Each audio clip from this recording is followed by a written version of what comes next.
Hi, everyone. I'm Olga Villaverde. FBI Director James Comey compares terror groups like ISIS and al-Qaeda to cancer and says it continues to spread throughout the world. It's not gone. It still sits there in ungoverned or lightly governed spaces, trying to find ways to attack our homeland. Meantime, Jay Johnson, the Secretary of Homeland Security, says the possibility of a shutdown is dangerous to America. That is not good for the homeland security of this nation.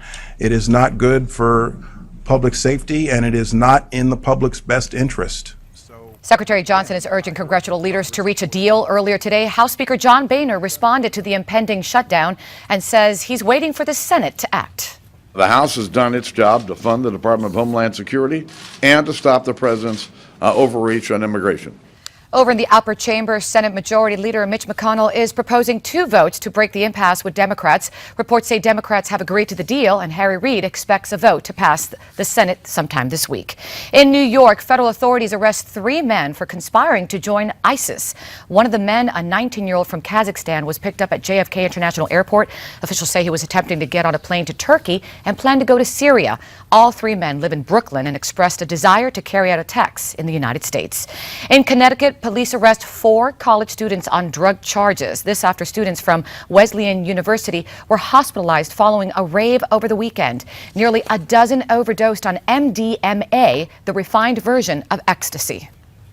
Fast heart rate, high blood pressure, agitation, hallucinations, but that can quickly progress to more severe symptoms. The suspects are expected to be in court sometime today. Lawyers for the ex-Marine found guilty of murder in the American Sniper trial promised to appeal his conviction. A Texas jury took just a few hours to find Eddie Ray Routh guilty of murdering Chris Kyle and Chad Littlefield. He was sentenced to life in prison without the possibility of parole. Littlefield's mother says God has finally brought her justice for the murder of her son. God has proved to be faithful, and we're so thrilled that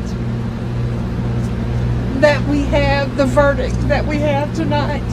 And thank you guys for being so compassionate.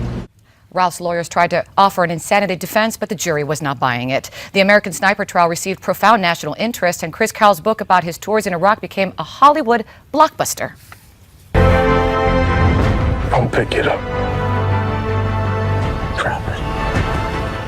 The film about America's deadliest sniper is the highest-grossing war movie in history, and the film won an Oscar at this year's Academy Awards. Finally, take a look at these sheets of ice floating on the Hudson River in New York. Icy temperatures have blasted the Big Apple, and much of the Northeast is still in a deep freeze. Ouch. Love South Florida. Have another Newsmax Now update coming up in about 30 minutes. We'll see you then.